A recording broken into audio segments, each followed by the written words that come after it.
What if I told you the plan for Overwatch 2's PvE was to release 3 missions every 18 months, and that was the plan before the game launched? Ladies and gentlemen, hello and welcome to the channel. So what we've got here is a potential whistleblower with a bit more information as to what happened to Overwatch 2's PvE. And we just need to break this down because honestly, some of this is mind-boggling. How they even thought this would be a good idea in the first place. And it does shed some light on what's going on with Blizzard. But you've got to remember, guys, the entire PvE team essentially has been fired by Microsoft.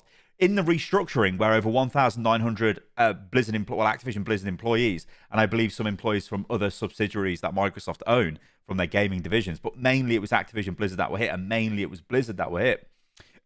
They removed the PvE development, like the producers, the devs, they got rid of them all. The narrative designers, like there's very few of these people left at Blizzard. So I think it was very obvious from that point onwards that, yeah, PvE is basically canned for this game. And I find this quite funny, actually, because I look at, obviously, Helldivers, which is a fantastic game. And obviously, it's a PvE game, but the way that delivers PvE, I bet there's many executives across the land going, well, we need a PvE.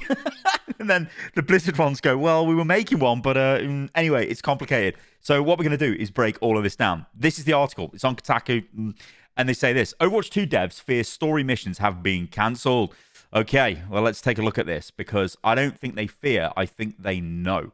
So this is the, I guess, the intro to this. In the last few months, Overwatch 2 fans have grown increasingly worried about the state of the hero shooter story missions. These missions were a pillar of the sequel's initial pitch at BlizzCon 2019, the shiny new thing that merited making a new game instead of patching the original one, like most live service projects. But since Overwatch 2's October 2022's launch, only one set of missions has been released in August 2023. Currently, there is no release window for more.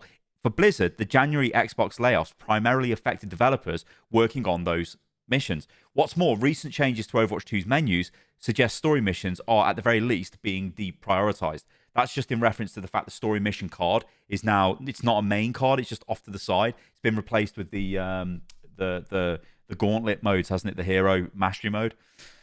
Anyway, and by the way, the people who made the gauntlet hero mastery mode have also been fired. Since the 2019 announcement, Overwatch 2 has transformed into something almost unrecognizable from those original promises. What was pitched as a sequel that would exist alongside the first hero shooter became a free-to-play title that completely replaced the first game, having the original 6v6 rule set unplayable.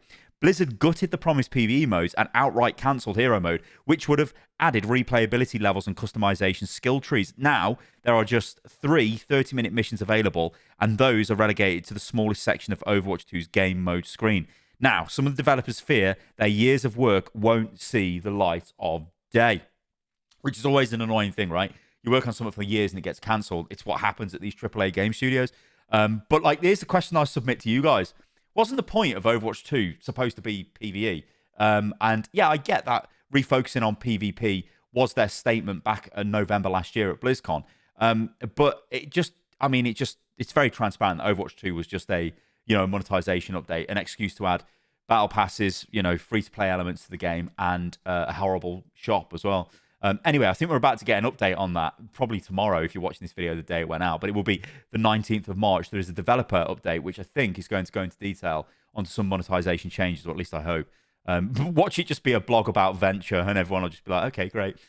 I think they might explain the mythic skin changes, which is basically at the end of the battle pass, you'll be able to select any mythic skin. It almost gives you a mythic skin token, which you can spend on any mythic. Which is better, because, I mean, if it's a hero you don't care about, then you obviously don't want that. There's no point, is there? Anyway, let's move on. So, Kataku claims, or rather says, they chatted with several ex-Blizzard employees, all of whom spoke on condition of anonymity for fear of retribution about the past, present, and future of Overwatch 2's campaign missions. So, not great if they're fearing retribution, but anyway, let's get stuck into this. The difficulties of developing Overwatch 2 story mode. Okay. So, according to a former developer, Blizzard's plan was to release Overwatch 2's campaign in multiple content drops over several years, but the project had been tied up in pipeline issues dating back more than 5 years. The team was told the intent was to drop 3 missions around 18 months, every 18 months. They add that while the entire campaign may not be ready to ship yet, every mission is reportedly in some degree of completion at Blizzard. According to that same source, those levels range from fully playable to still in concept, which honestly is crazy when you think about how long Overwatch 2's PvE has supposedly been in development, that they've still got missions in early concept phases. That is just crazy. Like, honestly, that is crazy to even, like, but I guess we all expected that, but it is crazy to think that's the case. Work on the campaign missions was apparently held up in pursuit of some nebulous thing called Blizzard quality, a term used to describe a standard that the company aspires to. According to one source, this became a crutch that was frequently used to avoid making calls that would move the development of story mission forward. So there's the potential here that going, well, we need more time, it needs to be Blizzard polish, was maybe leadership positions, but just pushing things further down the line because they don't want to deal with it and they just keep pushing it down the line. That is not great. And if that is what leaders are doing within Blizzard and Overwatch, what are they doing? You know, that is a slightly worrying situation to find yourself in. Anyway, Blizzard quality is a justification to essentially piss about forever and ever, redoing the same work over and over, the source said. That's interesting, right? So for them to even reference redoing the same work over and over, is this game like been in a situation where they've maybe made a mission and then they've gone, no, we need to do it, needs Blizzard quality, so they do it again, and then maybe they remake it again, and then maybe they remake it again. I'm not sure if that's true because I think about the Rio mission. I played that in 2019 at BlizzCon, and it's the same. It's literally the same mission that we got when it launched last year into the game. Obviously, it didn't have the loot box system in it where you could like loot different items and stuff in the game, but it was the same. It was literally the same mission. So, like, I don't know. That's ridiculous. But it's probably not as big as an entire mission. Maybe it's just you do a piece of work and they're like, no, do it again, or let's redesign it, let's go again. Maybe that's what they were doing. And if that's true, then that's a bit crazy. But anyway, let's carry on. Some executive goes, but is it Blizzard quality? It's always leadership or game directors deciding they need to spend the extra time. So honestly, if they could just have made any kind of decisions, the game would have been shipped years ago. So this is alluding to just complete indecision at like the command level in the game. They're not making decisions. Everything's floundering. What a mess. What an absolute mess. I believe this is why Jared Noose was brought online from Riot to just basically make decisions. And I think this is why he was involved with the announcement that PvE was basically not going to be the form we thought it was going to be with the hero missions. That's probably him taking the lead there, going, no, this needs to be sorted. Let's get on with it. Let's crack on with it. So I reckon that's what's happened. And the reason he was brought in is because the leaders at the time just had an inability to make a decision, which is not a great place to be. Anyway, they carry on. Another source said this reliance on Blizzard quality may have contributed to frequent iterations on the original concept, but that wasn't the only issue the team faced while trying to work on Overwatch 2 story missions. Oh, and this is the quote. Overwatch's PvP gameplay just turned out to be very difficult to adapt for PvE, mostly because of how differentiated the PvP orientated the hero kits are, the source told Kataku via text message. And you know what? I think this is bollocks to some degree, because if you go back to 2019 BlizzCon, they literally, Aaron Keller and Jeff Kaplan sat on the stage and showed us all of these like brand new abilities that heroes had. You had like Hanzo with an arrow that chased around targets. Genji's ult did something different. I think it fired like discuses of energy out when he used it. These were all modifiers that you could use only in PvE. So that would let you modify the PvE gameplay to make it, for PvE. I completely understand that PvP gameplay will not just slot straight into PvE. It feels terrible. It doesn't feel great, which is essentially what we ended up with. But I think they knew this and they were trying to work around it, but they didn't actually get the chance to do it. And then once all those hero talents are stripped out of the game, it just becomes watered down to just like literally it's just PvE, a PvP with PvE. It's like, yeah.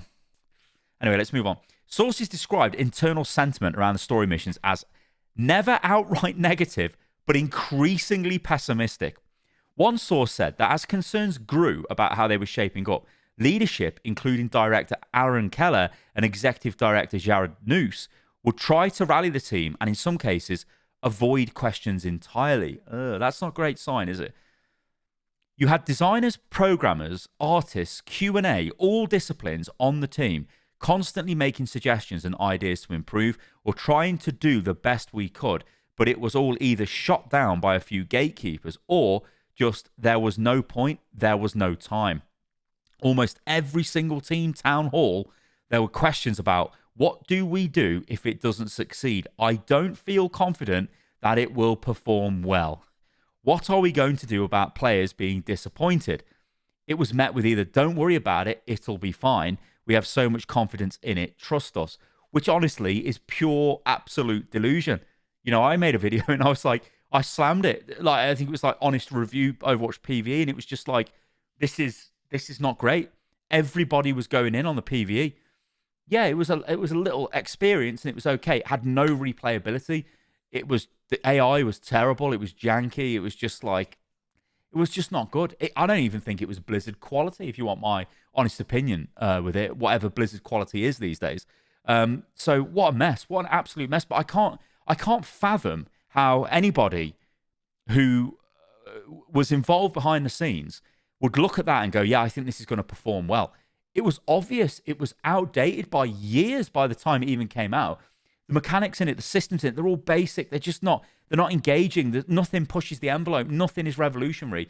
I don't know how they could just say, you know, forget about it. We've got confidence in it. Trust us. Yeah, I've got confidence in it. Just trust me. I mean, come on. That is literally mental. What a thing. Of course, you know, take this with a pinch of salt. It might not be true. It might be true.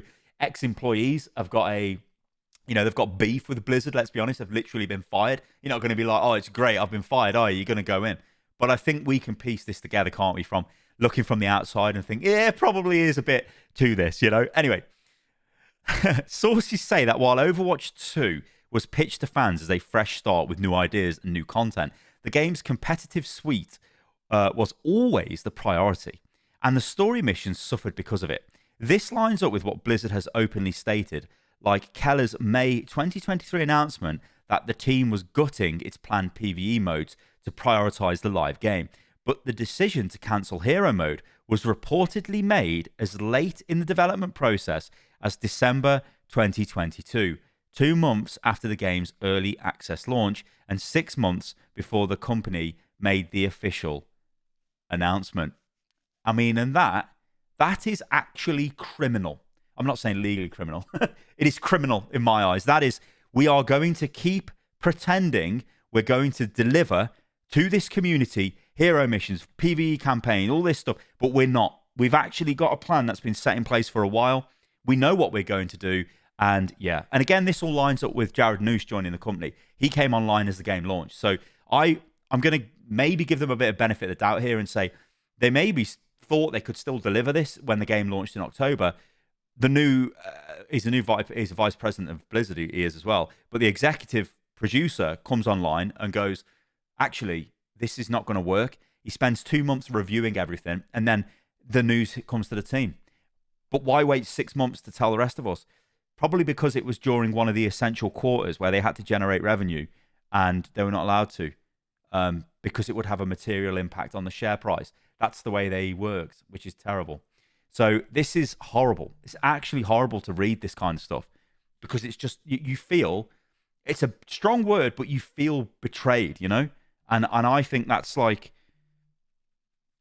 I don't know how you ever come back from that. Like, it's just, that's insane to me. PvE was understood to be the core of the game's success, a source said. Everybody still cared a lot about PvE though, and that includes team leadership. I mean, I agree. Like, so, you know, the more you look at, like, think of it this way. You're going to bring PvE to the game. That's your announcement for Overwatch 2. You're going to try and get a new audience to the game. I get that. It's totally fine. But you also had a perfectly serviceable and pretty large PvP game.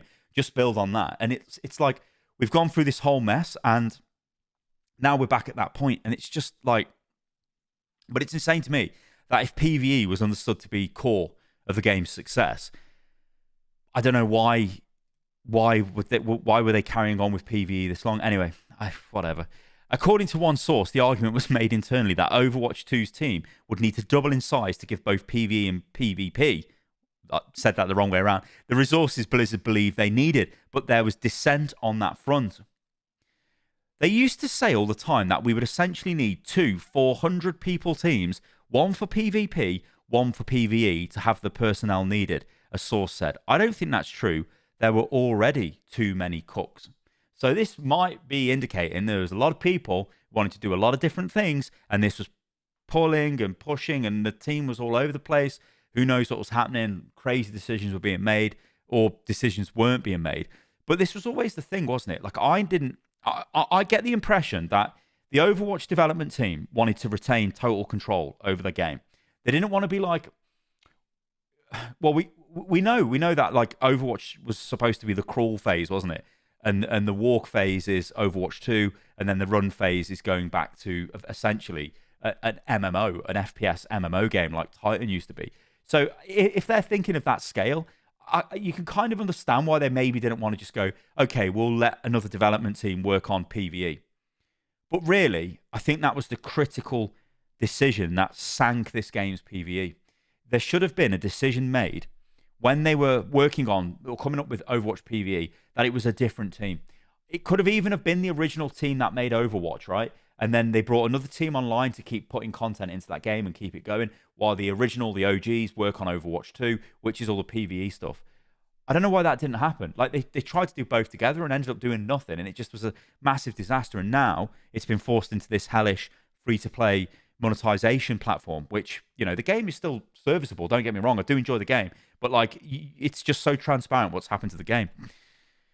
So, what about the Xbox layoffs? So this is a bit of interesting debate sort of thing towards the end. Anyway, do the Xbox layoffs spell more trouble for Overwatch 2's campaign? So, is development on story missions halted? One source said Activision Blizzard wanted the first batch of story missions to do serious numbers to justify completing the campaign. Another said those missions did not do well at all, both financially or in terms of player sentiment. Now, this might be one of the reasons why, like, I went in on this. I just thought it was bad. I'm not going to sit here and tell you guys something's good if it's not. I'm not going to be like, wow, I can't believe it's great. I love Overwatch. It's the best thing ever. And in this, it's really good, the PvE. It's totally worth it. It wasn't. It was crap. It was not worth it, what they delivered. And it looks like, if this is, again, correct, it did not deliver in any kind of way. And again, that's led to the decision for it to get cancelled. And, we can sit here and moan about PvE. Oh, I wish it was this, or I wish it was that, or I can't believe it's cancelled. But it shouldn't continue in the state it was in, should it? So it is a difficult one. But I think if that, again, is true, end of the day, all these companies care about is money. And if they're not making money, they're going to make those teams make things that make money instead, which is all they're interested in. Which, again, like, I know I'm waxing lyrical about Helldivers quite a lot recently. You guys know I've made like 40 videos or something on it so far. But it's like, listen. You play that game, you have fun, and then you're still having fun after you've played the game. And you're thinking, wow, this is fun. You get fun when you play Overwatch, but also you're thinking, oh, this and that, especially when it comes to new updates, man. We've been over this to death, and I'm not going over it again.